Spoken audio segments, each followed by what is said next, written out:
Debate with Jack Lloyd, where philosophy matters. Hey, what's up, everybody? It's Jack Lloyd here, just coming on back to hang out a bit and to cover some more stuff with Rippaverse and what's going on. So what I'm planning on doing today is going over the fan art contest and specifically looking through the rules. So we'll be taking a look a little bit at the fan art that's gone up a bit, and then we'll talk about the submission rules, so that we can kind of get a sense of what's going on with that. So there's some cool stuff there to check out too, and we'll be looking at those images. So before I do that, I'll just throw up a little banner here just to remind people that because I am going through what is ultimately a legal agreement, because it is a contract when you submit, that this information that I'm going over and talking about and looking at is just for informational purposes only. So I'm going to be, taking a look at the fan art campaign just for informational purposes, because as always, when it comes to legal stuff and contracts, the specific laws and issues in your area are going to be nuanced to your situation. And, the law can always change in terms of new laws being passed. There could always be new court cases that come up and change things. So my ideas or thoughts might not necessarily be applicable anyway to your situation. You need to take a look at it with an attorney in your area. But we'll just go over the generalities of it, take a look at it together, and get a sense of what it is that goes on when you're doing your submission for the fan art. So I'm going to be taking a look here at the page itself. This is the fan art page on Rippaverse. So as you can see, it's got that top little button here. There's the fan art tab up top in the navigation. A little too far. So it's like right up top there. And there's a number of pieces that have already been submitted from what I've seen. So there's a whole bunch of different art styles. I think whenever it gets submitted, it kind of showcases it.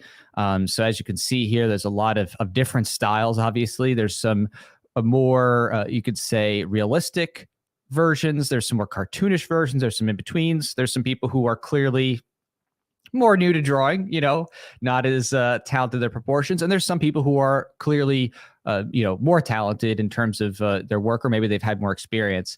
And one of the ones that I actually thought was really fun to check out, which I was talking the other day about, was Elijah Stanfield's art.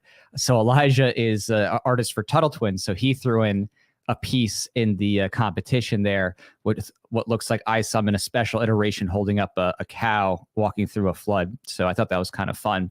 Little gem there that you may not know that he actually submitted there, and does great work for Tuttle Twins. So a lot of other people submitting, various styles and types and things like that. So it's pretty cool to see. It's really awesome to see all the different people coming out with their different art styles and, coming up with ways to represent the characters. So I had a piece commissioned, not for the contest, just for a little promotion before. You might remember that from back way, I guess, toward the beginning of the campaign. I think, I can't remember exactly whether it was like close to after he reached the million. I had it made. I can try to take a look. Let me see here if I still have the image from before. I might have it still. If not, I'll have to pull it up later. But do I have it here? I can't remember. I don't know. Maybe I'll be able to find it later, but no, I'm not seeing exactly it, but that's okay. It'll be something that maybe I'll pull up later. But in any case, I'm going to be focusing on the rules here. So at the top here, that is at the top of the web page, there is a link that says submit your art here. So I'm going to be clicking on the submit your art link, and you'll notice it has art name, artist name, email address, mailing address, file upload, right? So obviously it's just asking for your basic information that you need in order to, submit it and have it be registered to know that, it's you who's submitting it with your name and the mailing address, stuff like that. But there's this term and conditions page. So we're going to click on the term and conditions page, and we're going to go over the terms and conditions, because I always think it's fun to go over legal stuff. And I am a lawyer. Again, I'm not your lawyer. I just happen to enjoy thinking through contract issues. And so I thought it'd be fun to, take a look through all the terms and rules and just kind of go over them. Again, this is not for anything other than informational purposes. If you're looking to submit yourself, and you have questions or you have issues, you should definitely read it over and then take it to a legal professional in your area to go over for your specific nuances of information and your specific situation. So, but it'll be fun to just go over the rules. All right. And real quick, I'll take a couple comments before we go forward. Snorky says, I'm not much of an artist. I can barely draw hangman to play a word game. Yeah. I mean, I'm not an artist in that way either. I can do cartoonish drawings. I do graphic design. I do letters now for Voluntarius for my comic book series. But yeah, I'm not that both talented and developed in the skill set for comic book style art. So you're definitely not going to submit directly for that. So I work with other talented people for that. Oh, and very quickly too, if you don't already know, I can only see comments here if you're on a YouTube stream. So if you're watching this on Facebook, for example, or on Twitter, and you want to say something, make sure to go over to my Jack Lloyd YouTube to check that out. I'll throw that in the links down below too, just that if you want to pop on over. But the YouTube for Jack Lloyd, I'm just throwing that in the comments just in case you want to pop over. Okay, so let's begin. So this is the Rippaverse fan art contest, official terms and conditions. It's got 8 pages. This is a doozy. This is a big one. Big contract. So it says no purchase necessary to enter or win. A purchase or payment of any kind will not increase your chances of winning. You must have internet access and a valid email address to participate. So pretty straightforward there. When it comes to competitions, they're trying to make it clear that you can't buy your way to winning, right? The idea is supposed to be fair. And so, purchasing or paying is not the judgment or criteria. You still have to, have your own unique artistic development here in order to have a chance. You're not going to be able to bribe them to winning, obviously. So it says participate in the contest, you or entrant agree to the following terms and conditions. So first, sponsor. On behalf of Rippaverse, July and Rippa LLC, so that's their corporate form, the July and Rippa LLC. You may have seen that on your PayPal or on your email when you got a business email. Like if you purchase, it says, from July and Rippa LLC, that's the official company name. So we'll be the sponsor administrator of this contest. So the company here, the corporation, is a sponsor administrator. Anthony says, "Data stick figures are accepted." Yeah, I mean, you could throw a stick figure, but probably won't win. Okay. Eligibility. The contest is open only to legal residents of the 50 United States and Washington, D.C. who are at least 18 years of age or age of majority in the jurisdiction or residence whichever is older. So why is this limited to the U.S.? Well, I would say from my personal legal perspective of why people might do that, it's because there's a lot of different countries with different laws, and it can get very confusing to figure out all the nuances of those different jurisdictions. Being in the United States, and you working probably with a United States law firm, it's a little bit easier to have management of all those different nuances. Like, for example, and the reason why I know a bit about this is because my specialty is entertainment law and contracts, dealing with, of course, artwork myself as a comic producer. France, they have this legal norm where you can't even give up what's called droit moral rights. That's the naming rights or credit rights. So, that would be an example of how in foreign countries, there's like different nuances of rules. And I would imagine not wanting to deal with all the potential other countries' rules is pretty much a big deal, and try to want to navigate this contest and not get in any legal hot water. So I think that makes sense to do that, to, just keep it to U.S. residents who are at least 18 years of age. Why would you want to have it 18 years of age or legal majority? It's because in order for you to give up your rights or to be able to consent to the contest, you have to have the legal capacity to do that. So they're not going to be able to take kids doing that. Of course, you could technically legally have a parent or guardian sign off for a kid's submission, but it's a much stronger legal norm that is for the long term less challengeable if someone is a legal adult or legally independent who can enter in their own agreements. So obviously, that's a smart move on the lawyers drafting to make sure that the person is legally old enough in order to participate. So it goes on to say any individuals, including but not limited to employees, consultants, independent contractors, and interns who have within the past 6 months performed services for sponsor or any organizations responsible for sponsoring, fulfilling, administering, advertising, or promoting a contest and or their respective parent, subsidiary, affiliate, and successor companies, collectively the promotion entities, and immediate family and household members of such individuals are not eligible to enter. So as you can see, there's already a limitation on who can actually participate. And a big part of trying to show off that you're being neutral is showing that you're not, having anybody who's an insider, right? Someone who's specifically connected to the organization. So they do cast a wide net here because they say immediate family members shall mean parents, step-parents, children, stepchildren, siblings, step-siblings, or spouses, regardless where they live. Household members shall mean people who share the same residence at least 3 months a year, whether related or not. So let's put it this way. If you're going to go stay with one of the artists for 3 months, right, the series, you might be a household member, even if you're not married to them, you're not dating them, you're not a family member. But hey, if you live with them, right, for 3 months, and they happen to have worked in the past 6 months for July and Rippa, well, you can't participate here. So I don't think anybody really has to worry about that. I don't think anybody's like, yeah, I'm going to go move in with Igor and stay with him for 3 months. But they're trying to just cast a wide net to just show that they're neutral in the judgment, right? That there's no insiders getting special treatment in the submission. Okay. Contest entry. In order to enter the contest, every individual participant / entrant must meet the applicable eligibility requirements. Each eligible entry or entries must be submitted by 12 p.m. Central Standard Time, CST, that is on October 7th, the entry period. No late submissions will be accepted. So time's running out. It's only Friday, that you can do it by. So it's this coming Friday. So not too much longer. To enter during the entry period, you must create and submit artwork, Rippaverse art. Rippaverse art is considered a drawing, painting, 3D design, or other artistic image inspired in some way by the Rippaverse character or by isom number 1, each a theme.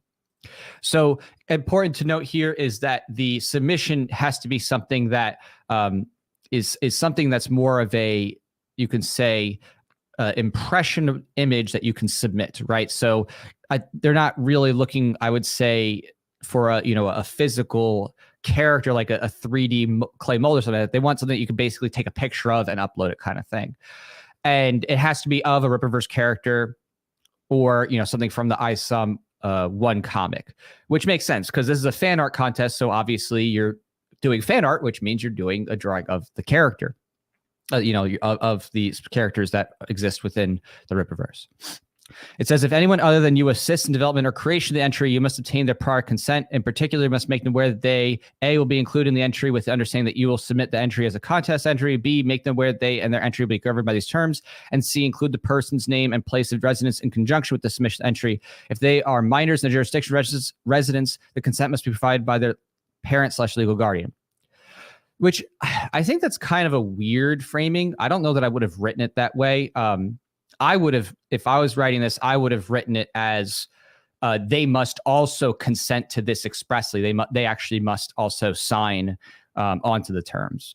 And the reason why is because before, in the prior section, they said you have to be a legal adult, but now they're saying that a kid could help in an art, but then they must get parent legal guardian. Well, that kind of, I think, makes that redundant, or in a sense, it's like, okay, so a kid can participate, but they have to have an adult first make the art. Maybe you help them.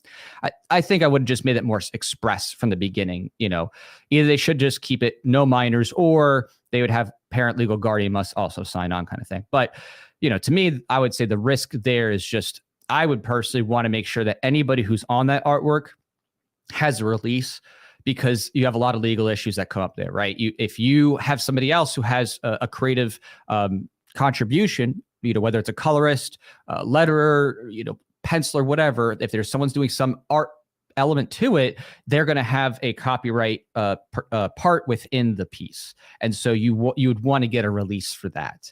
So, they say that you have to inform them. I don't think that that's sufficient legally. But again, it's the odds that someone is doing that is probably slim, but it is something to be aware of. And I would have said you should make it that they actually have to sign off on it as well, and maybe also deny minors as well. Just if you want to be as high protection as possible, like so you don't have a kid trying to challenge it later for their parents, giving permission, which it's not likely, but if you're trying to limit it down, something you might want to do. But they have the basic there. So it says, by submitting an entry containing your Rippaverse art in this contest, you are indicating that you have read, understood, and fully agreed to these official rules and terms and conditions. Do not submit without first reviewing these official rules and terms and conditions. Yeah, so I mean, they have the click button, right? So they have to click through on the website. So you click that button, says, I've read it, I imagine not too many people read this, right? That's how it goes, right? It reminds me back in the day, there was an Apple employee who like put in one of their long form contracts. You will give us your firstborn child just to see if anybody would catch it, and like nobody did in their software update thing. They just want to test and see. Is anybody even reading this? So it's one of those things that I think people get so accustomed to thinking, who cares? The internet, I'm just going to click through and whatever happens, happens. I think it's because they assume the government's going to bail them out, which I think is a pretty bad incentive.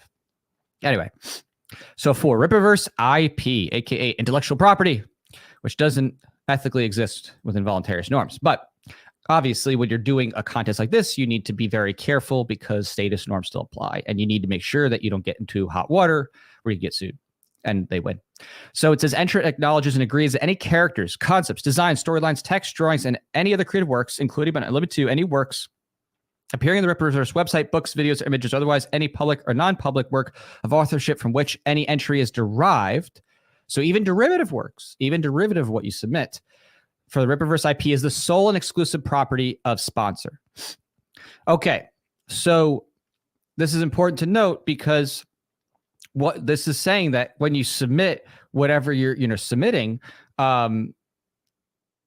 there's going to be some property rights issues that come up, right? Because obviously when you're making a submission here, they're going to have a type of a term of arrangement that they want you to respect in terms of the rights. So they are sitting here saying that anything that's appearing, from the Rippaverse that you might be deriving your art from, you're acknowledging that you are cognizant of that it is the property of Rippaverse, that is July and Rippa LLC. So in other words, they're just saying, hey, by the way, just because you're making your own art that's a derivative work doesn't change the fact that we still own, what Rippaverse is, right? So it's just kind of putting you on notice, hey, that doesn't change anything just because you're making a derivative artwork. So entrant further agrees and acknowledges that this contest does not waive any rights, including those sounding in copyright, trademark, or otherwise held by sponsor, including but not limited to the right to enforce any Rippaverse IP against the entrant for any unauthorized display, reproduction, or creation of works derived from Rippaverse IP of any Rippaverse art that is not submitted as part of the contest, and entries that are otherwise in violation of these terms or used for any other purpose other than the contest. So again, this is important to consider here, that they are just saying, hey, we have the right to enforce the intellectual property of Rippaverse against anybody who, has an unauthorized display, reproduction, or creation. So the reason why, this exists and why it's, being put down is because they just are trying to maintain their legal ownership to others, so that others can't try to come in and claim that they own it now, right? So that's kind of the defensive idea there, is that just because you're participating in this contest, or maybe you're making fan art, that's not acknowledging that someone is now having a right to the Rippaverse characters, right? It's saying that, guess what? You're doing this, iterations fan art, whether it's authorized to the contest or not, but that doesn't mean that we're giving that up to you. Oh, now you can just do whatever, make your own Rippaverse. So that is what they are saying there, is that, hey, don't think you could just start making your own Rippaverse bootleg or whatever. All right, so incomplete entry, e.g., posting an image of your Rippaverse art which is not themed to Rippaverse characters or isom 1. The submitted Rippaverse art must be created for the sole purpose of this contest and must be submitted by you, the entrant. Reposts will not be accepted. So once posted by entrant, it cannot be edited, augmented, or modified by entrant. Okay, so there you go. So once you do submit, you can't actually adjust this. I was actually talking with someone last night about making an adjustment, but I guess, here it specifically says that's it. Once it's in, you're done. It says only limited use of photo editing software is permitted, which that's kind of a tough one, because it says limited use of photo editing software, but if you're a digital artist, you can create the entire work in Photoshop. So wonder what they meant by that. Kind of weird, because it's like, I mean, all my artists create everything in Photoshop, but it's photo editing software. So I don't know. Maybe they were just trying to, I don't know if that's post either too. I don't know. It just seems kind of weird. Only limited use of photo editing software is permitted. I don't understand why they would put that there when people create entire artworks in Photoshop. So anyway, Entry must be created for the sole purpose of this contest. Do not copy others' works in whole or in part. You must otherwise comply with the content guidelines below and other terms herein. Do not include personal information, e.g. your name, email address, or phone number in the entry itself. So I think what they're saying is in the image itself, because obviously there's a field for your name, email address, and phone number and stuff like that, or maybe not the phone number, but at least the email, mailing address. I think they're saying that the image, because that image gets posted publicly. So if you put it at the bottom or something, then everybody's going to see your contact information. You'll want that. But in the submission, I mean, it does have those fields. They're just separate, so they wouldn't be seen when the image gets posted. If the entry contains personal information, it is your sole responsibility to remove all such personal information from the entry, and if applicable, the comment for uploading the entry, and if applicable, the comment for the contest. So they're just saying, hey, if you put your name at the bottom or something that you don't want out there, just go ahead and erase it before you submit it for the digital part. Limit one entry per person. Entries must be manually keystroked by the entrant. Darn. So you can't use, a robot you created to stroke for you. Oh, well. Use of automated entry devices or programs or entries by third parties by any method of entry are prohibited. Darn. So I guess if you're disabled in some way and you can't type well, then I guess someone can't put it in for you. But maybe that you couldn't draw. Unless you draw with your mouth. I don't know.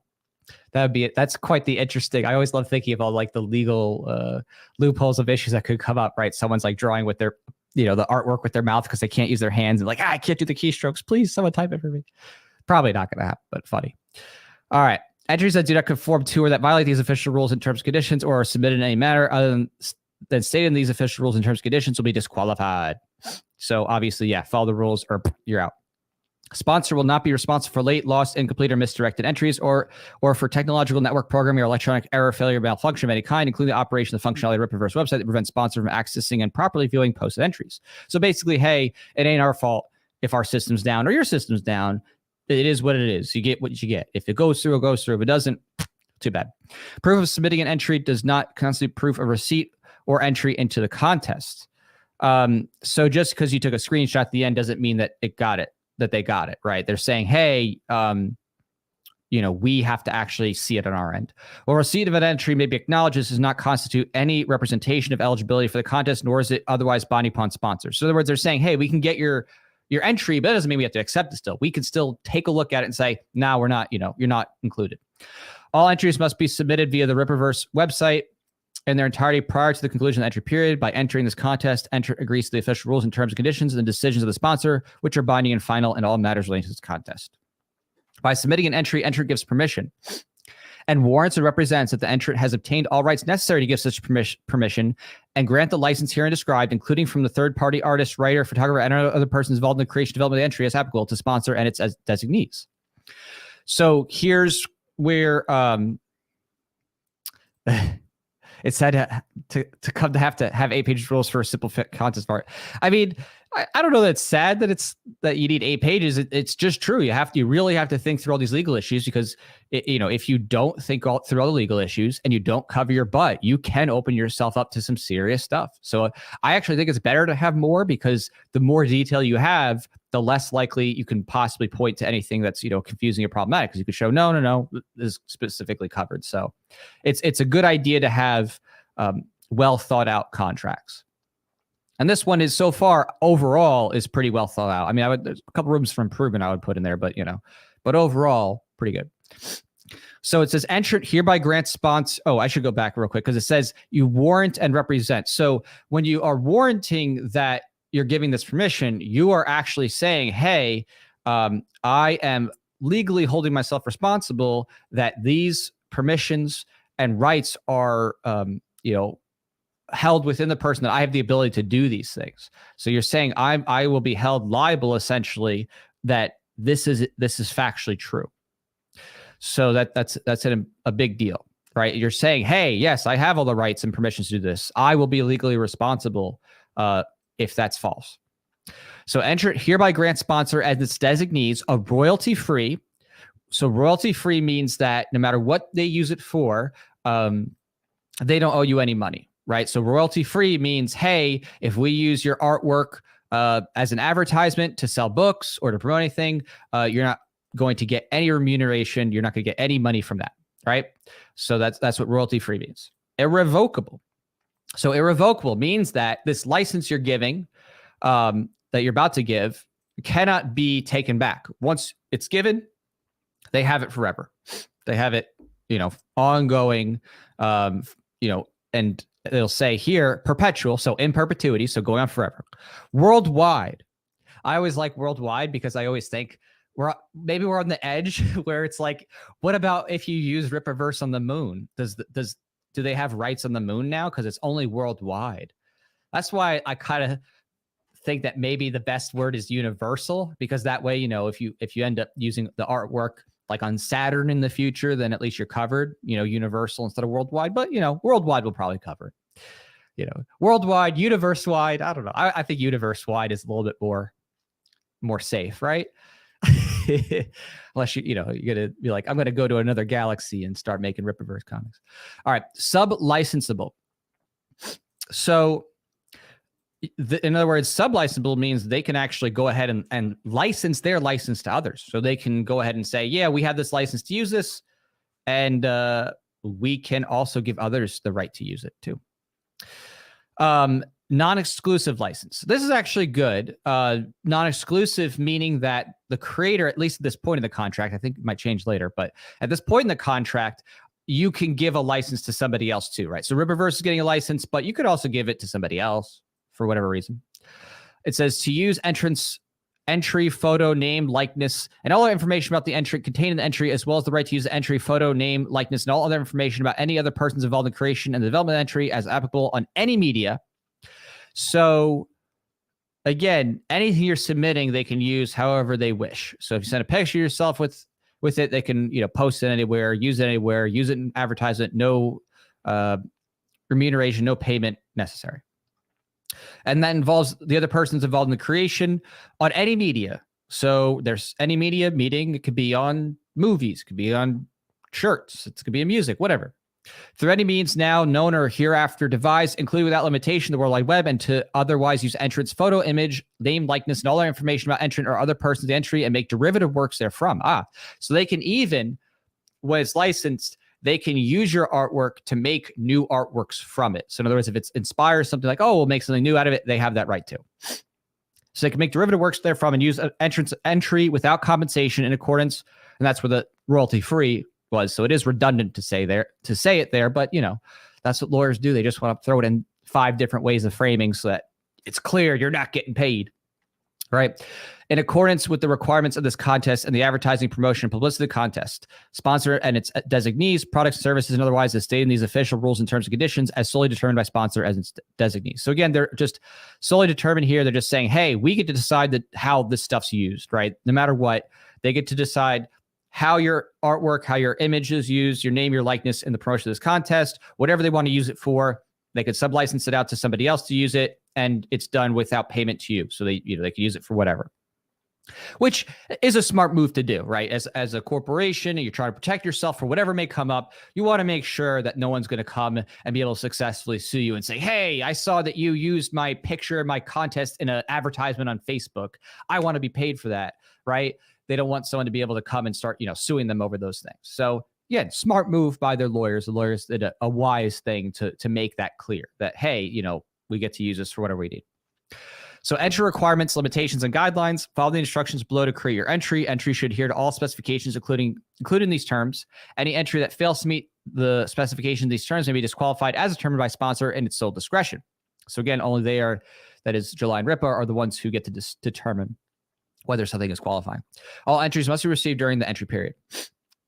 Okay. For all posted entries, images, entries represent solely the views, opinions of the individual entrant and do not reflect the views, opinions of sponsor in any manner. Sponsor expressly disclaims any and all liability in conjunction with such posted images. So they're just saying, hey, we're just posting your stuff and it's not representing us. It's on you. I don't know why anybody would sue over that, except in some weird, deranged way. Someone would be like, I think that your stuff is, I don't know, offending me or something. I'm going to sue you, right? Like, or it's defamatory. I'm going to sue you. I mean, it'd be pretty tough. I don't know what someone would draw that they would allow that would do that, in the first place. Pretty sure they wouldn't even accept something like that, but we'll see later. All right. So contest entry requirements limitations. The entry must be authorized. This means that you must have the legal right and permissions necessary to submit the entry into the contest. By submitting the entry hereby represents that you have all rights necessary to submit the entry, distribute the entry on the Rippaverse website, and agree to sponsor the rights set forth herein. Again, you're making a warranty, as I said before. You are saying, hold me legally liable for saying that this is authorized. You must have the consent of any person who is involved in the creation, development of the entry, granting the right to include such person in the entry, and consenting to the entry and use of the entry in the contest and the entry's use as set forth herein. Again, this is where I would have, if I was their attorney, I would have said, no, they have to expressly say it. You need to attach an addendum of them signing off on the rights. I would want them to have an independently signed contract too. Again, yeah, sure, the other person's saying they warrant it, but nothing beats having the actual official permission from anybody involved. All right, C. Any person who appears in your entry must not be an employee of sponsor nor a household member or immediate family member of an employee of sponsor. So again, this, as saying before, they want to appear neutral. They don't want to make it seem like someone has an insider advantage or, something that, is going to give them a bias or favoritism, which is a good thing, right? You do want it to be that it's fair to everybody and no one has any special favors or inside information. So that's good.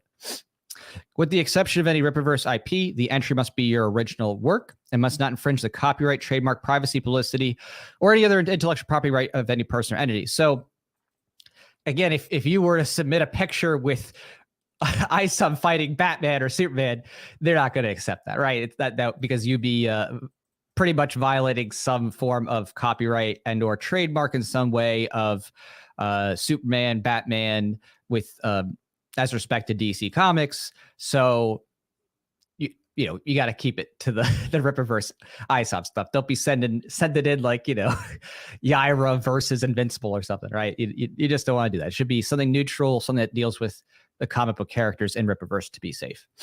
All right, E, the entry must meet all specifications set forth by sponsor, these official rules and terms and conditions, including without limitation, duration, standards and practices, requirements, and other specifications. Okay. The Rippaverse art entry must be static and should not be animated, i.e. no movement. So this is talking about before how with the forms you can do, it has to be something you can take a picture of. So I don't know, does that mean you couldn't do like a 3D model? I mean, maybe you could if you took a picture of it, right? And your picture was the art, like if you made a 3D model and somehow, like I've seen people do that with action figures and stuff. Maybe if you were a modeler and you made an isom, action figure, took a picture of it and created an artistic thing out of it. I mean, I guess that could work as long as it's just not an animated, GIF or something like that. So, and obviously animated would also deny film. So it's not a film-based thing because that's, multiple pictures moving forward. That's animation. So no film, no GIF. It should be something that's a picture. Or it could be, scanned or taken a picture of, like a painting, whatever.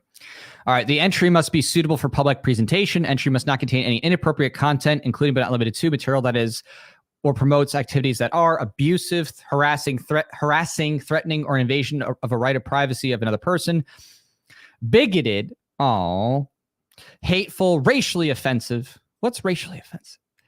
I know, right? It's what does bigoted mean? Because it's like, after all this stuff, like, oh my goodness, you call this bigoted? Obviously, it's not going to actually be anything that's SJW woke bigoted. I think they really do, mean here, like actual stuff. Like if someone was a hater and they try to submit something that was actually racist against maybe isom or something like that, just to do something spiteful, that kind of thing. I think that's mostly what they're looking at, that kind of thing. So it says it can't be discriminatory. I don't even know what that would entail, right? Like, what are you going to do? Draw isom, like saying, no, you can't use this bathroom because you're handicapped or something. I don't know. All right. So based on race, religion, national origin, physical disability, sexual orientation, or age. Wow. Even sexual orientations listed there. So I'm guessing these attorneys are like really thorough with their modern language here, trying to, to put these wide cast limitations here, because the language doesn't necessarily match, I think, what Eric Schleyer would necessarily put down. But certainly, I think they're making it wide enough that they have wiggle room to decide what is problematic or not. It says not violent, e.g. relating to murder, the sales of weapons, cruelty, abuse, etc. Man, that doesn't even... that's just, this seems like boilerplate at this point, because it doesn't make any sense, right? Obviously, there's violence. Literally in the comic, isom's fighting Santwan and Yaira and stuff like that. So, I mean, I don't know. There's sales of weapons. I mean, there's definitely with Darren Fontano, he probably sells guns and stuff. So I don't. This reads to me like a boilerplate thing that was taken from some like generic, not non-offensive artwork posting thing, because it doesn't make much sense, right? At least that language doesn't make much sense in terms of what actually is going on in the comic book series, because obviously there's violence in it, and there could be murder, probably, especially with the bad guys. Sales of weapons, definitely. Cruelty, probably. There's probably torture and stuff, and abuse, I would imagine, because especially with the seedy characters. So I don't know. Maybe they're just trying to make it clear they want a fan art contest that is more wide audience friendly. Who knows? So vulgar, obscene, pornographic. Okay, well, that makes sense, right? They're not looking to do porno stuff. Duh.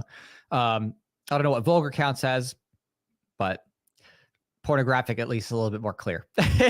Or otherwise sexually explicit, harmful, or could reasonably be expected to harm any person or entity, profane, offensive, political, controversial, or otherwise objectionable, as determined by sponsor and sole discretion. I mean, that could be anything. The only thing that you have, kind of as a saving grace is that it is up to the sponsor ultimately. And obviously Eric July, I don't think is being that ridiculous, right? This is not Disney here. So I don't think it's, he's gonna be like, no, you can't show isom, punching a bad guy, obviously. I think it's just more so anything that would be in the realm that would be alienating to a wide audience, right? That kind of thing. I think that's mostly what they're looking at here. It must not contain material that is or promotes activities that are illegal or encourage or advocate illegal activity or the discussion of illegal activities with intent to commit them, including but not limited to entries that are or represent an attempt to engage in child pornography, stalking, sexual assault, fraud, trafficking, obscene or stolen material, underage drinking, drug dealing or drug abuse, harassment, computer hacking, theft, or conspiracy to commit any criminal activity or otherwise unlawful.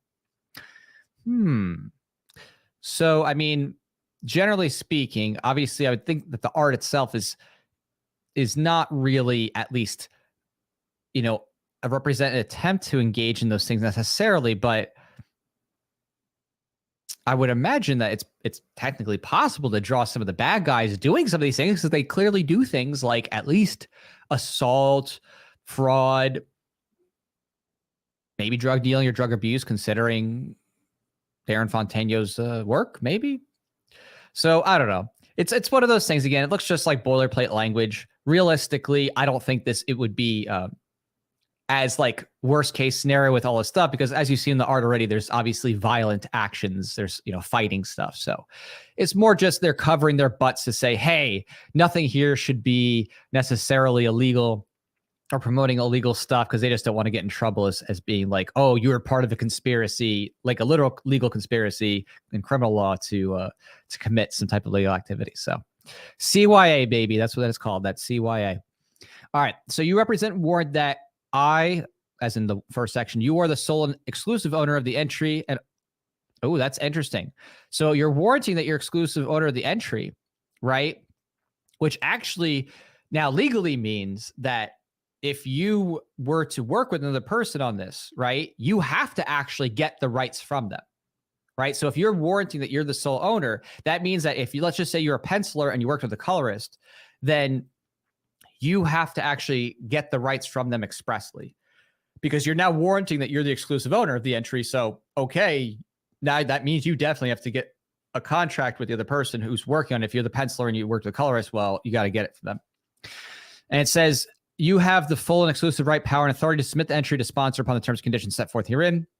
No rights in the entry have been previously granted to any person, firm, corporation, or other entity, or otherwise exercised or exploited. I don't know. That's an interesting clause, because it's like, in a sense, if you made the artwork and then let's just say you put it on Twitter before you put it to Rippaverse, does that count then as having previously been granted? Because by posting, for example, Twitter or Facebook, you do grant those companies a type of license in your work, because they put that in their terms, like, oh, if you submit to Facebook or Twitter, well, you give us a right to at least some type of irrevocable license to, promulgate it on their system. So technically, does that mean you need to submit it to Rippaverse first and then submit it, to Facebook or Twitter to not violate the rules, right? This is the legal stuff. I love thinking about this stuff. All right. The entry has not been submitted for any other contest, has not won any previous awards or prizes. Well, I doubt anybody's submitting a Rippaverse, image before to anybody else who's not Rippaverse that just came out. So probably not too much of a worry for people. And 5, the full use of the entry or any part thereof will not in any way violate or infringe upon any copyright, statutory or otherwise, because there's also common law copyright, trademark or trade name, or constitute a libel or defamation. So libel is written, defamation. So that, because obviously you're submitting a written down piece or a drawn piece.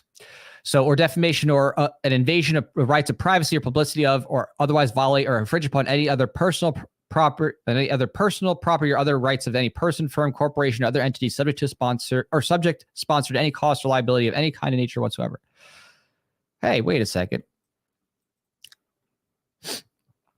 So it says, or subject sponsor any cost or liability of any kind or nature whatsoever. Well, technically, if you submit an artwork on an entry, that takes up space on their server, and it has a cost to take up space in their server. So that is subjecting sponsor to a cost if they're paying by storage space. Again, legal nuances, just food for thought. They're really trying to CYA here, but you get into the weeds there, and it's like, like maybe a little overbroad. But again, effective language. Again, if you try good language from a lawyer perspective, trying to cover themselves in every possible way. All right. If sponsor believes that the entry does not comply with these terms, or that the entry potentially or actually infringes upon the copyright or other rights of any third party, sponsor reserves the right in its sole discretion to disqualify and remove the entry at any time. Sponsor's decisions regarding the entries are final and binding and not subject to challenge or appeal. So brilliant. Great writing, right? Hey, we have the final decision in who gets to be accepted. Nobody else does, so don't even try. There's no appeal. It's just us, the corporation. Again, good term to just make it clear that's it. They have the final discretion. And I do think it's a good idea that if it is supposedly infringing on the copyright of another third party, you don't want to put that in your contest, because you're opening yourself up to get successfully sued. You definitely don't want that. You don't want to get successfully sued here. So now, obviously, if someone submits a picture of isom versus Goku, ain't going in. That's not a good idea. All right. 8, judging. Winner determination. 3 winners will be selected from among all eligible entries received during the entry period through the following judging process described below. Entrants understand and agree that the results of the judging is in all cases confidential and proprietary information of sponsor, and as such will not be disclosed. In other words, you have no idea how it will be judged. But if we had to take a stab at it, I'm going to guess Eric July is a part of that process. Maybe his wife, maybe Gabe, maybe Igor. I don't know. But I would have to guess that probably the people that judge it are the largest stakeholders in the company, the people who are owners and the people who have the creative decision. That would be my guess. So, but they're not going to disclose it. So it's a secret. Yeah. Trent says, I volunteer judge. I'm going to shoot everybody, right? Yeah. I don't think they're going to let anybody in there. And definitely they ain't disclosing it. They're saying it will not be disclosed. So all judges' decisions are final and binding in all matters relating to this contest. Each entrant acknowledges that other entrants may have created ideas and concepts. They have familiarities or similarities to his or her entry, and agrees that he or she will not be entitled to any compensation or right to negotiate with the released parties because of these familiarities or similarities. That's an interesting thing. So they actually went so far. I think it's really curious. They went so far as to say that, hey, if you submitted art and you're like, wait, they kind of look like mine a bit, I should have a right because maybe you submitted yours first and you're trying to claim, oh, well, there's a derivative of mine, that you're like, no, you don't have any compensation, right? Just because yours may be similar and you may have even submitted first, someone else's that gets picked over yours, well, you don't have a right to try to claim, well, there's a derivative work of mine, therefore I'm entitled to money. Really pretty smart contract terms. So whoever was doing this did a good job putting that there. That's a very wise thing to avoid conflict later on. So it says sponsor has wide access to ideas, stories, designs, and other literary/artistic materials submitted to it by outside sources or being developed by its own employees, and that such ideas, stories, designs, literary, artistic materials may be competitive with, similar to, or even identical to the entry, and that sponsor shall have no liability to entrant or any third party in conjunction therewith, and sponsor doesn't have any duty of confidentiality or other fiduciary duty to entrant relative to the entry or image. Wow. So they're actually saying here that, hey, the July Ripple, obviously they have tons of access to different ideas. Just because they end up creating some stuff in the future that might be similar to yours, that's not their problem. You know what I mean? You're not owed anything, and you're not owed any confidentiality even to your entry and image. So they can actually dox you, at least by that term. They could if legally without repercussion there. So not that I think that they necessarily would, outside of people who actually won and they're celebrating, of course. And also, from what I see on the art page, they just put the names of the person with the art. So it was already kind of like a thing there. Like, obviously, you're going to have credit with your art. So, but yeah, I mean, if you weren't already aware, just based on the entries on the page, clearly your name is going to be next to your submission. So it will be out there. People will know whatever name you put with it, your legal name, at least, will be with your artwork on that page publicly. So number 9. Winner notification process. On or about 14 business days following the conclusion of the entry period, winners will be notified by email notification. That's what's called. Sponsor disclaims any liability due to message not being timely received or received at all by a winner, regardless of cause. So again, important term. They're sitting here and saying, we will notify you, but if for any reason it doesn't get to you, could be our fault, could be your fault, could be who knows fault, doesn't matter. We're not responsible if it doesn't get to you for whatever reason, right? If it's our system fails, your system fails, some magical thing happens, doesn't matter. Too bad, so sad, you miss it. Oh well, right? It's on you to do your best to try to receive it. So notification request of the winner email the sponsor with the specified email address of specific personal information, your full name, complete mailing address, phone number as applicable. Failure to respond to initial verification notice within 24 hours after notification or return of message as undeliverable after one attempt will result in disqualification and an alternate winner may be selected. So you actually only have 24 hours to return the message. So when you get that email, you need to let them know you got that email within 24 hours. So that's an important clause there, right? Failure to respond to initial verification notice within 24 hours after notification or return message is undeliverable after one attempt will result in disqualification or an alternative winner. An alternative winner will be selected. So you got to be on that lookout. You got to check that spam box. If your notification goes to the wrong place, it goes to spam or something, and you miss it, next day, they have the right to choose somebody else. Maybe they won't. If you have a good reason, they might be kind. If something happened when you went to spam, you didn't notice, but it says right here, you got 24 hours. So that's important to take note of. The winners may be required to complete, sign, and return within 3 calendar days of date of transmission an affidavit of eligibility, a liability release, and an indemnification and publicity release. Wow. So these are multiple releases, right? So your affidavit of eligibility is probably just you saying that you met all the terms of the agreement.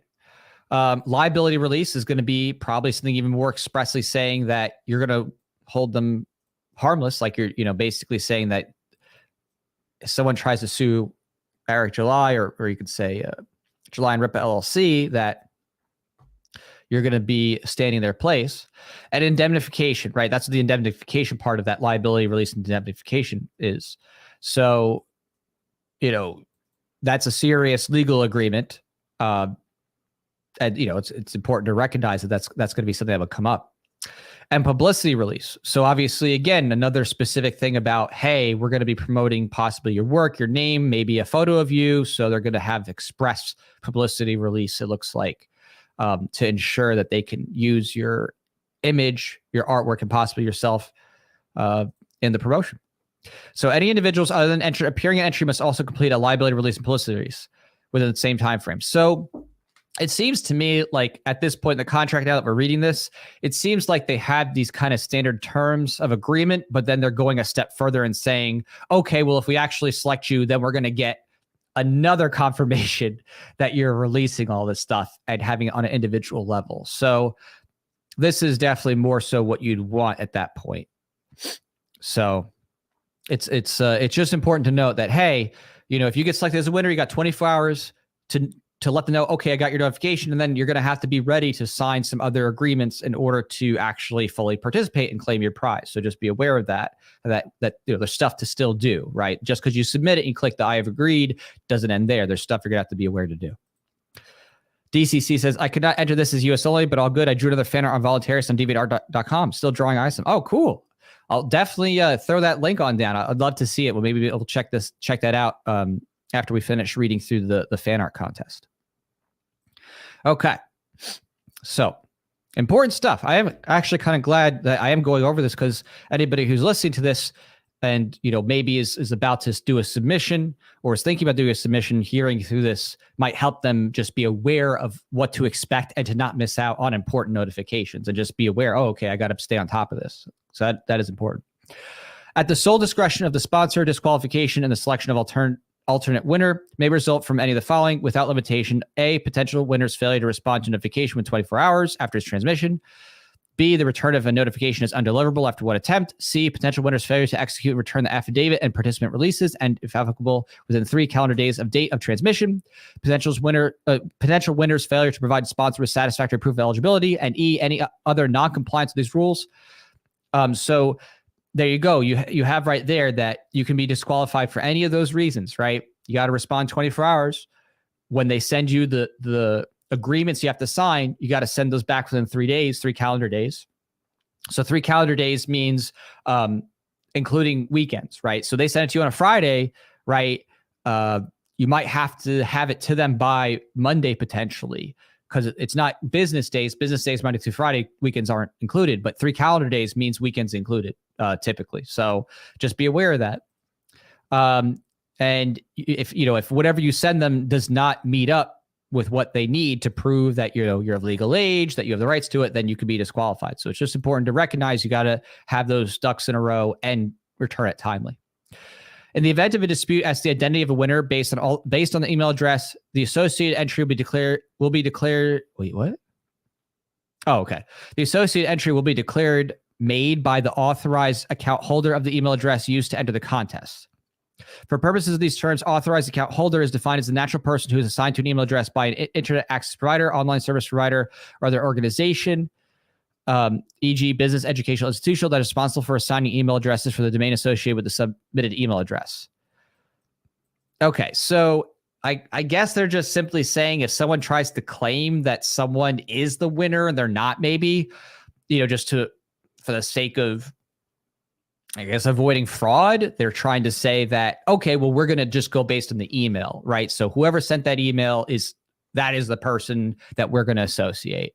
So someone, interloper tries to claim, oh yeah, that's me. I'm John Smith. I won. They'd be like, okay, sure. Well, we need to show proof of that through the email. And if they can't do that, well, that's their vetting method, is that the email address listed for the submission is the vetting method. Okay. Prizes. Woo. Number 10, there's going to be 3 winners. So that's cool. So there's opportunity to win for 3 positions that, gives you a shot, even if you're not first. So first place, you get a signed cover A and B concept art book, trading cards, both posters, and $1,000 USD paid cover commission for pinup or cover. Dang, that's a nice amount of money for the commission. And notice, it's for a commission. So don't think and don't be confused. It's not $1,000 freebie. It's $1,000 paid commission. So the cover A and B, the concept art book, trading cards, and posters, those are the freebies, right? That's what you're getting for free in terms of that's just being given to you, I think, no matter what. But $1,000 USD, that's for a cover commission or a pinup cover. So in other words, you have to be making another artwork to get that 1,000. So just note, this is not just simply you submit the artwork. Oh, and I got $1,000 so I won. No, it's cover commission. So you're still having to make another artwork. Again, it's a cool prize to win. And that's awesome to get that whole set of stuff. But it's going to be still more work. So just keep that in mind. Second place, signed cover A and B, concept art book, trading cards, and both posters.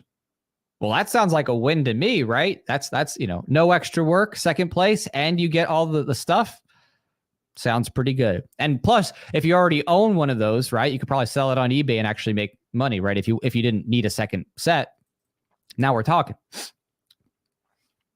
Third place, signed cover A and B, concept art book, trading cards, and both posters. So it looks like there's no material difference, right? I'm like, am I crazy? I'm like, this is the same exact thing. So second and third get the same thing, right? Second place, third place. They went capital in the second, and then the third they didn't go capital. So I guess they forgot to hit their caps lock or whatever. So sounds like an absolute win to me. Second or third place, you're still a winner. You get the same exact prizes, whether you're second or third. Sounds good to me. So honestly, that sounds like the biggest win is to get the second or third place, because you don't have to do any extra work. And if you already had some of these pieces, you could, and they're duplicates for you, then you could sell it on eBay. There you go. You get some money. And if you were missing one of those things, like maybe you didn't get the concept art book, but you had the covers, the A and B, then woo, So yeah, it sounds like a pretty good deal. I mean, and of course, across all these, I mean, those are expensive pieces in total, right? I mean, I think the value in terms of if you were to have to buy those, we're talking what, near $500, getting close to when you factoring shipping. So that's both second and third place are like $500 at least nominal in what they were. I mean, now of course you try to sell that concept book on eBay, the trading cards unopened, and those alone might be fetching $500 for just selling the concept book or the trading cards on eBay. So if you already had them, you could put them on eBay and be like, hey, I won this from the prize, So that's cool. So second, even second and third place is going to be situated really nice. Whoever wins second or third place, you can have nothing to cry about. That's for sure. So, because sometimes, a contest, it's like, second place gets, half the amount, third place gets a third or something like that. So it's, second and third still are big winners as far as I'm concerned in terms of what you actually are getting. So, all right. So it says limit one prize per person / family / household. Oh, well, you better hope that you don't have a brother or sister who can draw really well, right? Because it's like, great. You have two people living at home or something like that. And all of a sudden like, hey, I want to submit. And then they're like, no, you can't. You both would have been, been winners, but now you can't, right? All right. So it says prizes will only be delivered to a street address in the 50 United States or Washington, D.C. Exact items. Oh, no Puerto Rico. Exact items to be determined by sponsor at sole discretion. Prizes are not redeemable for cash or transferable. So that's it. You get your prize and that's it. No substitution allowed except sponsor reserves the right to substitute prize or portions thereof with a prize of equal or greater value if an element listed or any portion thereof is unavailable for any reason. Right? So that's good. They covered their butts there too. Let's just say they have a warehouse fire or something crazy happens. Concept book burns.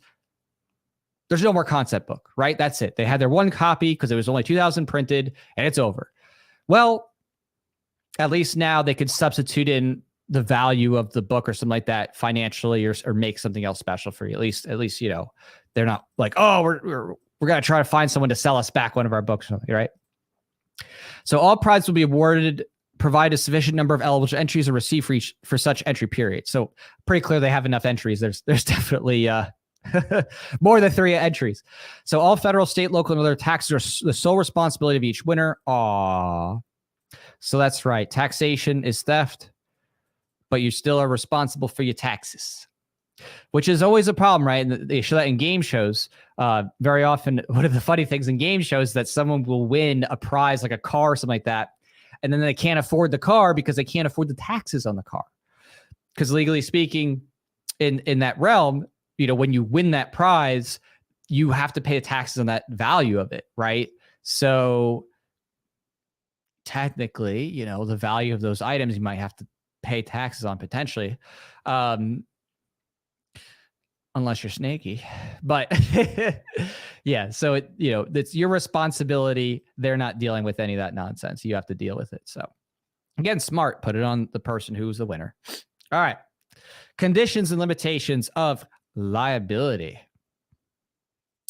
So this is where we're going to get into all the thicket of the limitations here and making sure that July and Rippa are not liable for anything.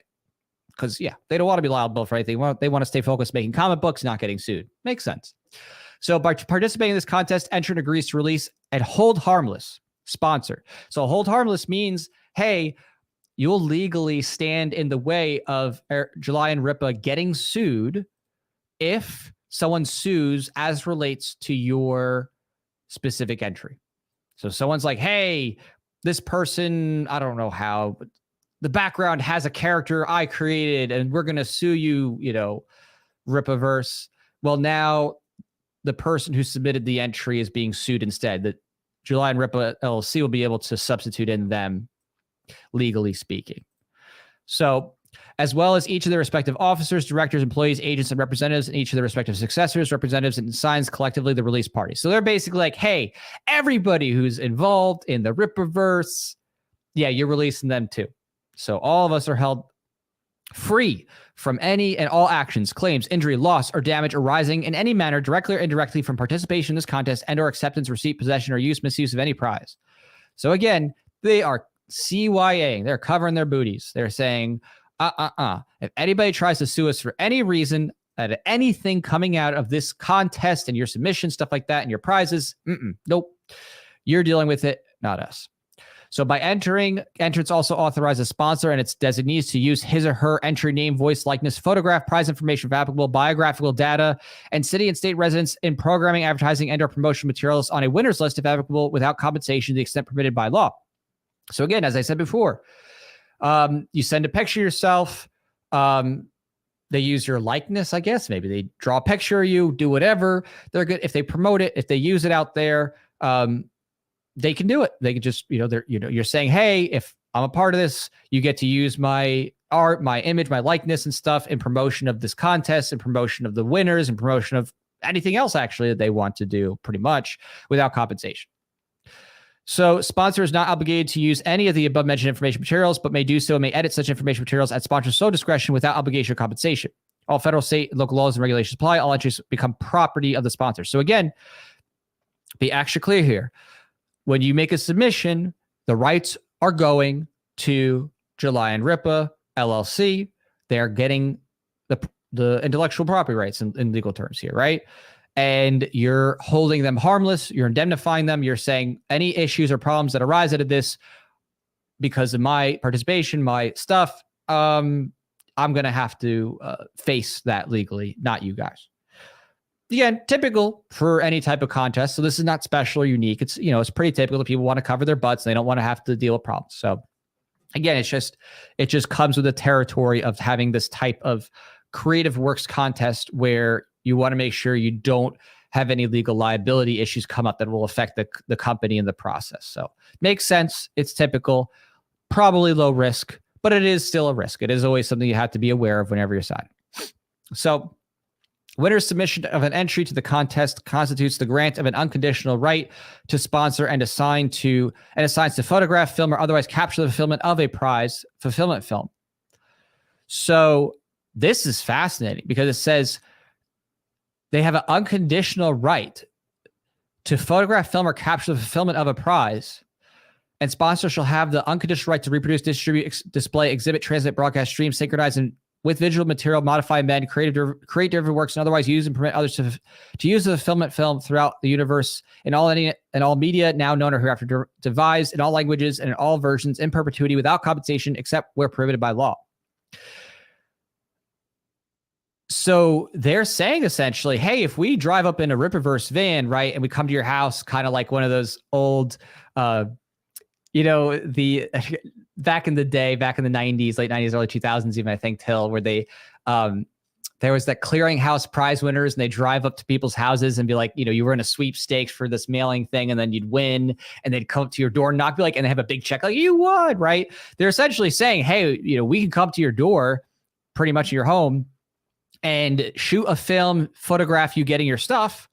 That's our right to be able to do without any condition. And we can show that anywhere, monetize it without paying you. So again, nothing wrong with that in terms of, it's a benign thing if you agree to it, but just be aware of the fact that that is a thing. They could potentially go up to your house. Hey, we're delivering your prize as a part of fulfillment. We're videoing you. Hope you're wearing some halfway decent pajamas, So, just be aware. Again, I think that they probably would not just totally surprise someone because obviously they want it to be good and they want someone, I think, to willingly to participate because you want it to look good for camera at least. Maybe, notify a significant other. Someone be like, hey, guess what? We're going to come, do something and give this prize. Maybe they call up a spouse of somebody or a family member, like, hey, we want to make a surprise, but set it up so it looks good for camera. But they can do it and they don't even have to notify you, but they can do it. So again, could be cool. It could be fun, right? To be a part of that and to be a part of the publicity. But if you're scared of being photographed or filmed, just be aware. You could go ahead and put on, a Star Wars face mask or something like that. And then they won't be able to show it anymore because, then they're going to have someone else's IP in it. So that's your way to do it, right? Or start playing the Disney song, right? If you really don't want to be filmed, then you start playing Disney music. But yeah, I mean, obviously, people I think who win are probably going to want to actually be a part of this. If you're willing to submit this stuff and go through this, you probably want to be on that cool video, possibly seeing Eric July come up to you maybe in a van and be like, here's your prize. Obviously, it'd be freaking cool. So, but there are some people who are scared to have that kind of publicity or have that kind of personal exposure. But they, again, in this, they have the right to do it. So just be aware. Okay. So sponsors' use of the fulfillment film will not give rise to any claims of infringement, invasion of privacy, defamation, or claims for performance or payment of any kind, including but not limited to payment of reuse fees, residuals, or license fees. So again, they're putting very clearly here, us taking pictures and video of fulfilling this, you can't say that we're invading your privacy. You can't say it's defamation, all that good stuff. You can't basically get them on anything for compensation. Sponsors shall have the right to make such changes to the fulfillment film and to make uses thereof as it deems necessary or desirable, including but not limited to the right to use, edit, and reproduce and/or alter said fulfillment film in perpetuity in its entirety or part for any commercial and promotional purposes worldwide without any consultation or additional permission or compensation or credit or attribution. So again, they could take the video that they take of you delivering the prize. They could put it into some advertisement reel they put on TV or at a conference. They don't have to credit you. They could just show it. That's just, the rules of what it is. Again, they're covering their butts. They're literally trying to make it as covered as possible. They're covering all their bases. So, sponsor and its agencies are not responsible for failed, partial, or garbled computer transmissions or for technical failures of any kind affecting the contest in any manner, including but not limited to electronic malfunction or damage of any network, hardware, or software. If for any reason the contest is not capable of running as planned, including affected by computer virus, bugs, tampering, unauthorized human intervention, fraud, or technical issues, acts of God, which is like hurricanes, tornadoes, stuff like that, acts or regulations or of any governmental or supranational authority, war, national emergency, accident, fire, riot, strikes, lockouts, industrial disputes, epidemic, pandemic, acts, terrorism, other matters beyond the sponsors, reasonable control that corrupt or affect the administration, security, fairness, integrity, or proper conduct of the contest, including entries otherwise. Sponsor reserves the right in its sole discretion to disqualify any individual, whether or not the individual is participant in the contest, who tampers with the entry process, and to terminate, modify, or suspend the contest. So basically, anything kind of comes up and makes a contest impractical, right? Maybe there's nuclear war. He's like, okay, hey, we got to put a pause in this contest. There's nukes flying, right? Pretty reasonable. Right. So in such event, sponsor reserves the right to conduct the contest and awards the prizes of the contest in a manner which is fair, appropriate, and consistent with these official rules and terms and conditions as determined by sponsor in its sole discretion. The release parties are not responsible for typographical or other errors in the offer or administration of this contest, including but not limited to human errors, errors in the advertising, terms, selection, and announcement of the winners, and distribution of prizes. So again, if there's some mistake here somewhere, someone goofed, they're saying, hey, not our fault, right? Someone maybe misspelled the word or, something's weird. I don't know. No responsibility is assumed for any error, omission, interruption, deletion, defect, delay in operation or transmission, communications line failure, theft or loss, destruction, or unauthorized access to or alteration of entries, or any problems or technical malfunctions of any telephone network or lines or computer online systems, servers or providers, computer equipment, software failure of any email or electronic entry or participation to be received on account of technical problems or traffic congestion on the internet or at any website platform or any combination thereof, including any injury or damage to any person's computer or mobile device related to or resulting from participating and downloading any materials from this contest. Wow. So basically, hey, anything on the internet gives you problems. Too bad. Too bad. That's basically it. That's what it boils down to. All right. Failure of sponsor to enforce any provision of these official rules and terms and conditions does not constitute the waiver of such provision. So that's always an important thing, is that sometimes people will claim in defense, hey, you failed to enforce this part of the agreement, so I should still qualify, whatever. It's just saying, hey, if we didn't enforce it for this one thing, that doesn't mean we can't enforce it later, right? It's not, you're not waiving the right. You're not saying, oh, this part of the contract doesn't matter. So that's what that means. Persons entering the contest further agree to not knowingly damage or cause interruption of the contest and or prevent others from participating in the contest, right? So you can't hold up somebody else, be like, you better not enter this contest, right? You know what I mean? If you're entering yourself.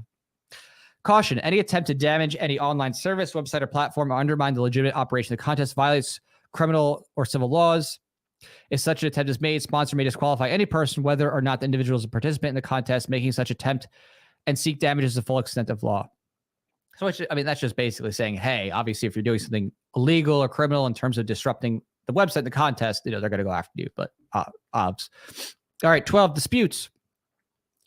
To the fullest extent permitted by law, Entrant agrees that any and all disputes, claims, and causes of action arising out of or connected with this contest or the awarding of any prize should be resolved individually without resort to any form of class action. Ooh, dang. So they're denying class action lawsuits out of this. I don't know if that will hold up in California, because California is the class action capital of the United States. But hey, they put it there to make sure you're going to do it individually. And exclusively by United States District Court for the Northern District of Texas or the Texas State Court situated in Dallas County, Texas.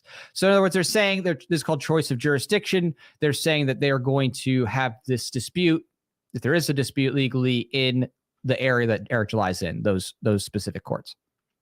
So any and all claims, judgments, and awards shall be limited to actual out-of-pocket costs incurred, including costs associated with entering this contest, but in no event attorney's fees. Under no circumstances will entrant be permitted to obtain awards for an entry hereby waives all rights to claim indirect, punitive, incidental, consequential damages and any other damages other than for actual out-of-pocket expenses, and any and all rights to have damages multiplied or otherwise increased. So it's literally saying here, you can't go for any types of damages that involve, tangential items of your life. If there is an award, which I don't even know, it'd be really weird to think that you'd get anything at this point, because they've done such a good job at covering themselves on every other issue that I don't even know what claim you'd have left, really. I guess I could think of one off the top of my head from the one legal issue with the minors aspect in the beginning. But by and large, there's nothing really, you're not left with much after that anyway. But they're saying no class action and no special other damages. It's just your actual, literal costs. And that means you have to prove it. You have to show in court what those specific actual direct damages are to you, which makes things very hard, because then you have to go through and prove everything, which probably won't be much. If anything, I doubt anyone would really be successful given, all the things you've already waived in the rest of this contract. So, winners list. Oh, wait, did I miss? Okay, hold on. Got sidetracked there. Let me go ahead and read the rest of this. All issues and questions concerning the construction, validity, interpretation, enforceability of the official rules and terms and conditions, or the rights and obligations to enter and sponsor in connection with the contest shall be governed by and construed in accordance with the laws of the state of Texas without giving effect to any choice of law or conflict of law rules. So in other words, it doesn't matter if you're another state and you're in another jurisdiction. The laws here that will be applied when deciding the terms of this contract will be the laws of the state of Texas. So they're saying, hey, we don't care if you're from California, New York, laws of the state of Texas apply here. Whether of the state of Texas or any of the jurisdiction, which would cause the application of laws of any jurisdiction other than the state of Texas, right? So they're saying, hey, you're agreeing that doesn't matter whether you're in another state, whether place, the United States, DC, whatever, the laws that will be applied here that will govern this contract are Texas laws, and it'll be Texas courts, those specific courts. All right. Winners list. For the names of the winners, send an email to contact@ericjuly.com with Rippaverse Art Contest winners, and the subject line for receipt no later than October 31st, 22 at 12 o'clock p.m. CST. Okay, so I guess maybe it's just saying here's how you get the winners list if you entered, so you can just know who won, which would be weird because you're going to know who won if they send you a thing. And then if you don't respond in time anyway, you lose. So I don't know. Modification of terms and conditions. Sponsor reserves the right to modify, cancel, otherwise change these official rules and terms and conditions. The eligibility requirements, prize, and other contest requirements, rules, or processes without notice at any time and from time to time at sole exclusive discretion. These kind of ever-changing rules things. I mean, it is a CYA, but I always find those to be suspect because obviously it's not a contract. If you can just sit there and change the rules ad hoc, then the contract to me is illusory because it's just, oh, okay, unilaterally you can just change whatever it is. Although there's no real agreement. You don't have a meeting of the minds on the terms. So it's a CYA, but I don't think that's going to hold up for material elements of the contract, right? You can't suddenly be like, oh, and by the way, we changed the terms of the agreement and now you owe us $1 million, right? Don't think that's going to hold up in court. So, but they just put it there just in case they change like the date of a delivery. So they're like, oh, it's good. We're going to open the contest for another extra hour because of some technical difficulty, right? That's the kind of thing you're typically thinking of there. So ownership of entry, assignment of rights, and consideration for the opportunity to participate in the contest and be considered for the prize, all entrants, whether eligible or not. So dang. So even if you're not eligible, again, even if you're not accepted, you're about to agree to something. You hereby grant, assign, and irrevocably transfer all rights. So all rights, everything in what you just said, including rights of copyright in such items, and the sponsor shall have the right to obtain and hold in its own name rights of copyright, copyright registrations, and similar protections which may be available in the entry. Entrants shall give the sponsor or its designees all assistance reasonably required to perfect such rights. So just to be clear, if you submit an artwork to this competition, even if you're not selected, even if they reject you and say, nah, we don't want you in here, they can say that you now have given them the rights to your artwork, all of them, and you're required to make sure that they have those rights perfected. So in other words, if they want you to like, I don't know, whatever, give more information, you're supposed to give over that information needed to make sure that the rights were transferred. So just be aware that if you're submitting, even if you don't win, they are now claiming, and then this is they kind of did some shifts over time. It went from here, we have an irrevocable license to your entry, to we have property rights in your entry, to whether you're eligible or not to participate, even if you're rejected, we still own what you send us. That's a big CYA. I'll tell you that right now. That's a real big CYA. So just be aware, again, you submit your artwork to this, they're claiming they own it straight up. You submit, they own it, all the rights. And you are required to make sure that that transfer of rights is perfected. That is, that they can just verify who you are to say, okay, the rights were transferred, right? So just be aware of that. Again, that is a big deal. So to the fullest extent allowed by law, entrant irrevocably waives all moral rights and other equitable or common law rights to the intellectual property granted or assigned to sponsor under this section.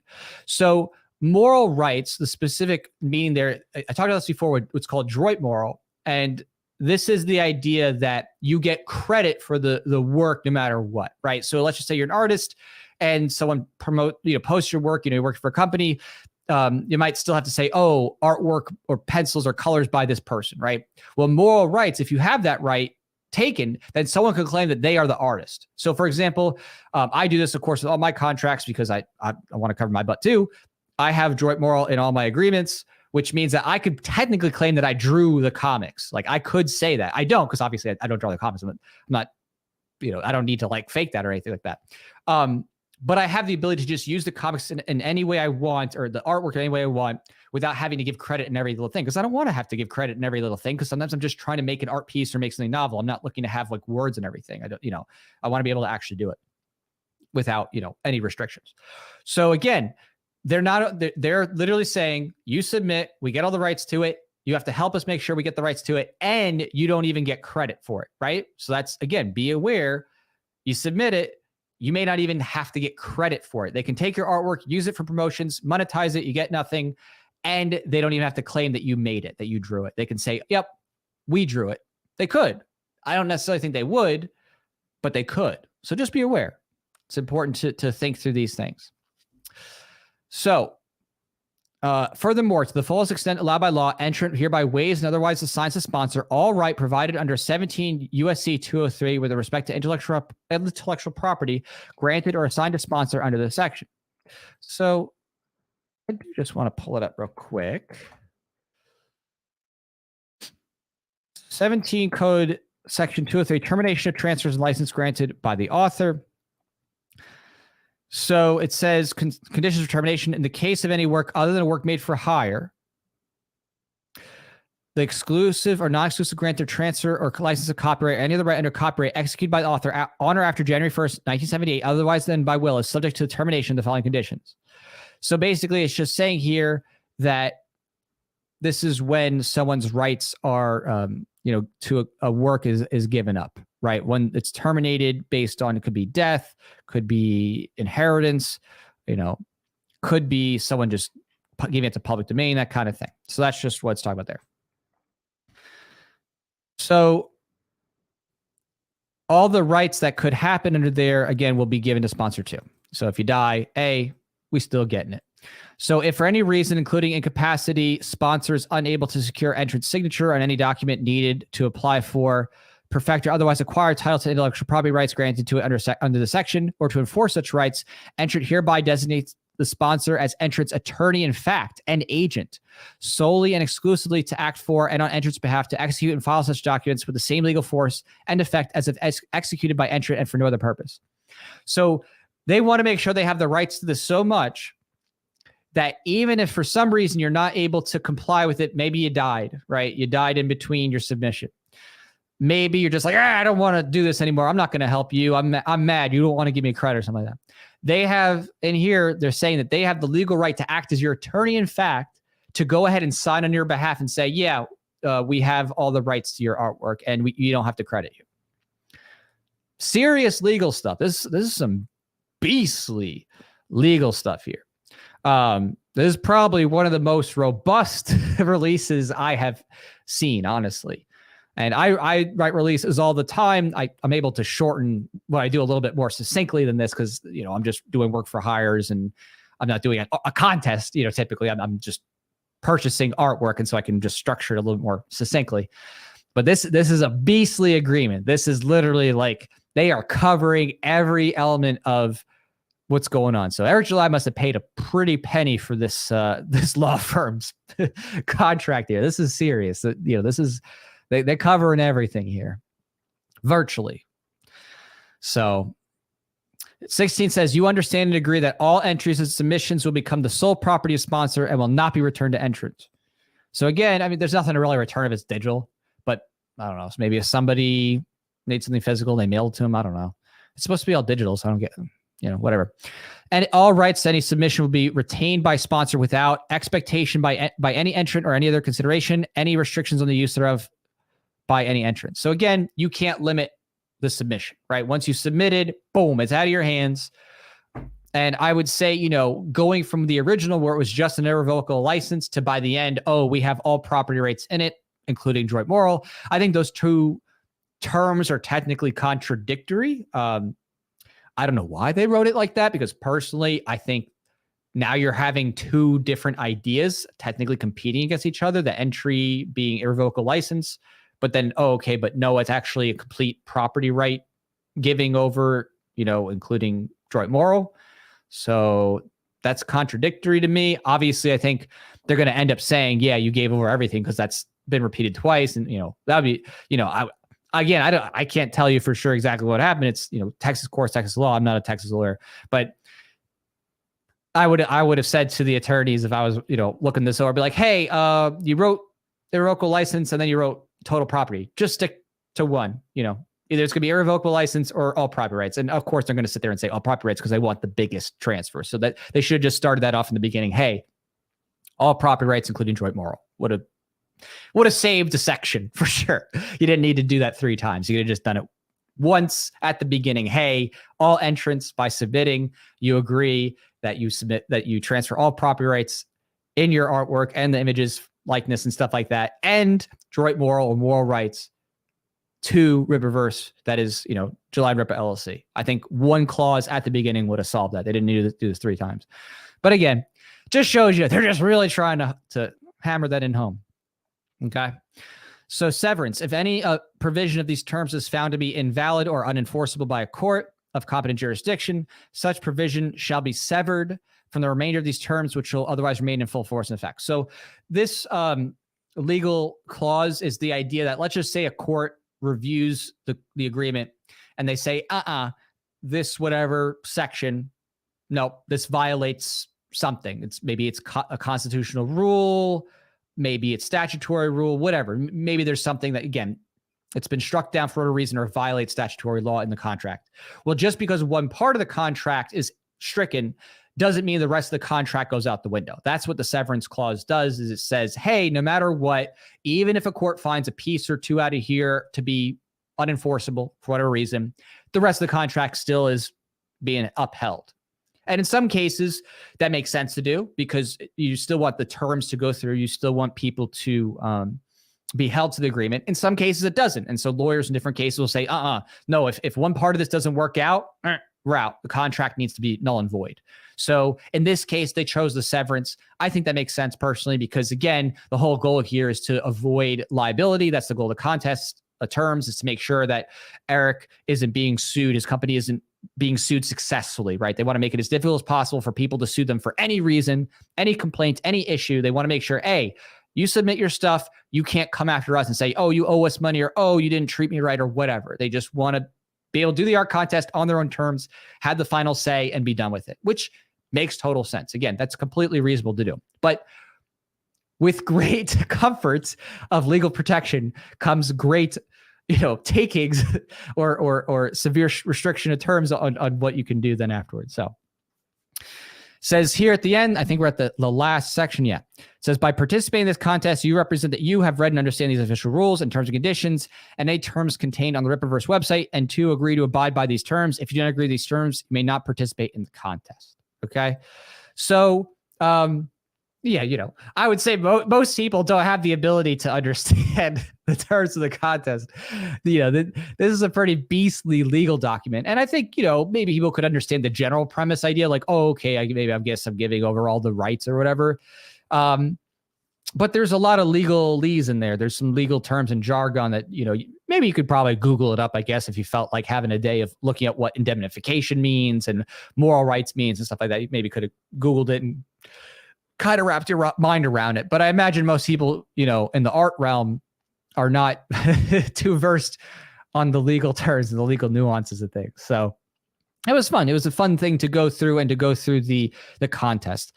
So again, this is not legal advice.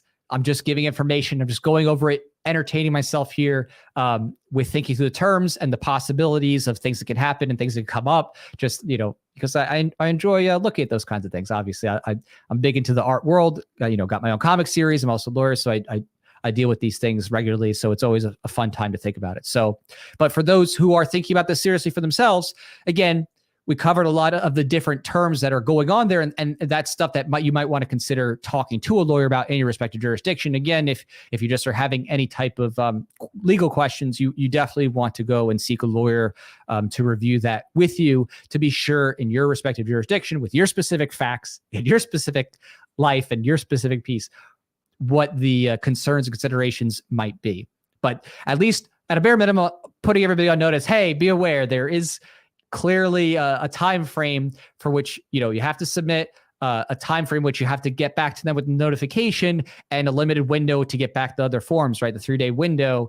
Otherwise, you could be disqualified. And if you don't stay on top of that, as they said, they have the right to not count you in for the contest. So you check your spam folder, right? Make sure that you don't have your winning notification go to your spam folder. You miss out on it, 24 hours later. So, because that would be really sad, right? Imagine you like 1 first, second place, something like that. And you're like, no, and you miss it.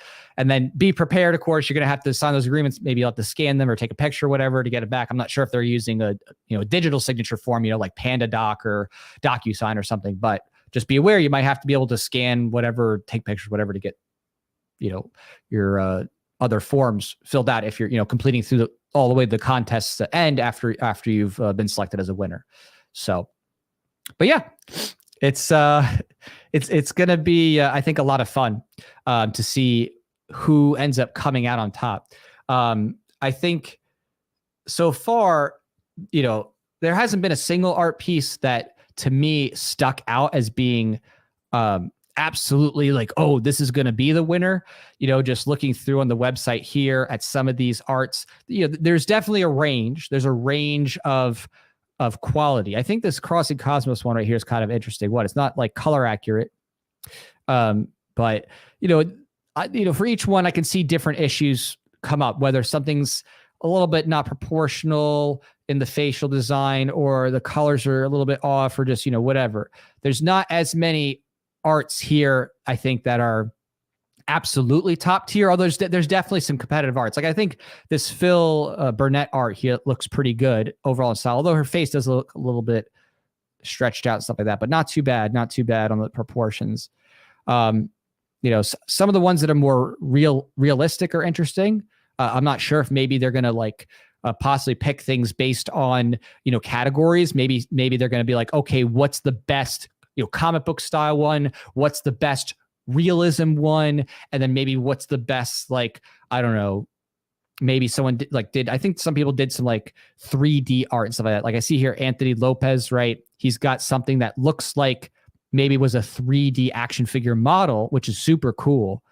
That looks like something that could be done, in some type of plaster or some type of 3D print or something like that and painted. But that's super cool. So you do have a variety of different types of artworks here. So I do wonder if maybe they're going to think about those terms, like, okay, let's pick a top one that we think is the best for traditional comic art, one for digital, like a best. Like, here's one that's definitely something done in some 3D type of program, or at least it looks like it. I mean, maybe it's done 2D and it's just colored to be like that, but this, just the lighting, the way it looks, just looks like, especially on Isom's muscles here, it looks like something that I would see out of a 3D modeling program, like Blender or 3ds Max or Maya or something like that. So, that I am very curious to see if they're going to do something like that, where it's like they just pick, okay, the top three we're going to do based on genres, right? Comic, realism, and then maybe digital, 3D program art. So, yeah, William says, yeah, it's a 3D render. Exactly. Yeah, there's some art in here that's definitely done in a 3D program software. So they said this is all a CYA. Yeah, exactly. So CYA, cover your butt there. Yeah, I mean, very smart to do. I think obviously, well, for me, it would be too much. I wouldn't personally submit to something that had that much coverage normally.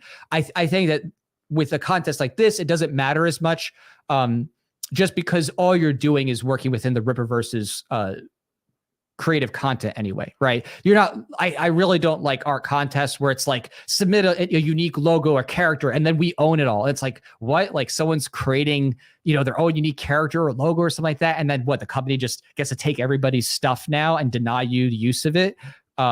That's ridiculous. Whereas here, it's just people drawing the existing characters. So it's like, it doesn't, you know what I mean? You're not like, oh, you're taking someone's like creative dreams and like trashing them and making it where it's like they can't use it anymore. This is fan art. So to me, it's like, it's not a big deal, right? It's not a big deal to be like, okay, yeah, Rippaverse can have, the IP and the use to it, whatever, because it's you're not creating your own new character from scratch.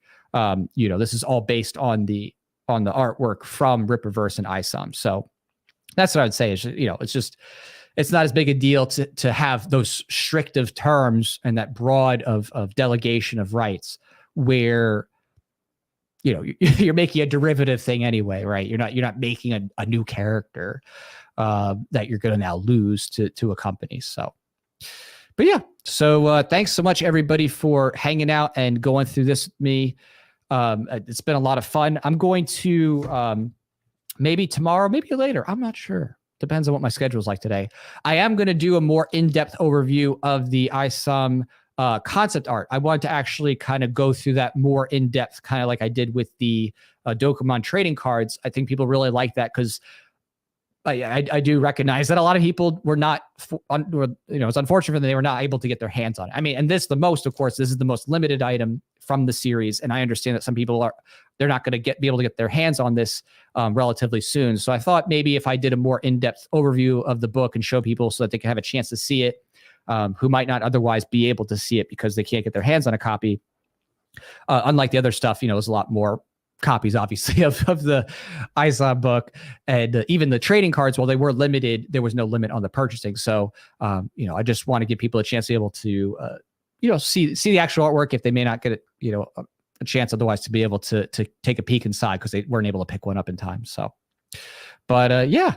I'll take one last look at this comment here. It says, William says, upload some artificial intelligence generated art to the contest just to see what happens. It's not on the page though. Yeah, I mean, you could upload anything as long as you have the legal rights to it. So it gets kind of interesting to what extent that transformation of those underlying things will be transformed sufficiently to the point that it becomes no longer a derivative work, but is actually a unique creative work. So I deal with those issues a lot. That's kind of my forte in legal stuff is copyright and entertainment law things and stuff like that. That's what, or contracting specifically to transfer those things. So I like talking about that and talking about developments and talking about the issues. It's a lot of fun intellectually. So, and I do still need to check. I'm not sure.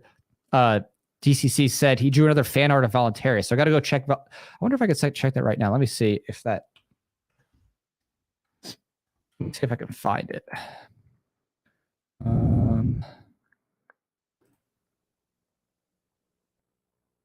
I want to see if I'm thinking this is who it is, because I can't tell which person, which DeviantArt page I should say you're on.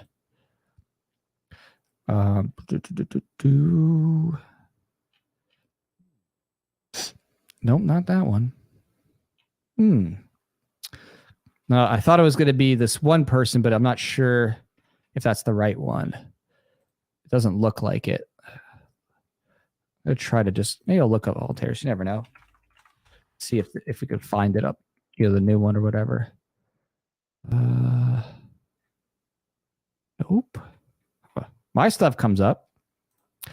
That is my DeviantArt page. So let me see. Okay, I think I might be finding it. So let's see real quick here. May have been this. Oh, there it is. Okay, so it is DC. Okay, I thought so. Okay, so DC Conway. There we go. Oh wow. Whoa. Okay, so this is cool. So I'll actually start back a little bit. So thanks DC for letting me know about this. So he drew a couple more of the isom pieces. So that's cool. Doku Man. Okay, so that's a different set. Go away. I'm just trying to look at art. Don't hurt me. I won't show me.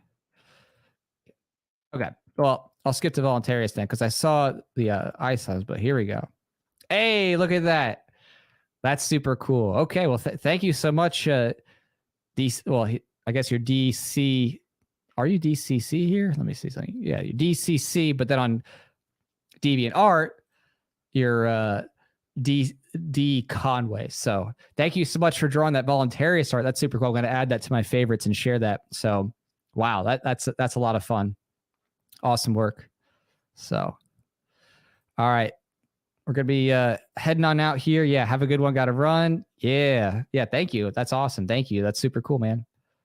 It's really it's very inspiring when you can see different people putting in their own iterations and fan arts and stuff of your series. It feels really honoring. So thank you. That makes me feel super cool.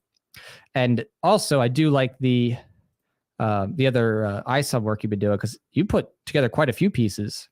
So you've been pumping them out. Yeah, and there you go. You got him versing the alpha core and stuff. So that's awesome. I'm excited to see where you go next with your artwork.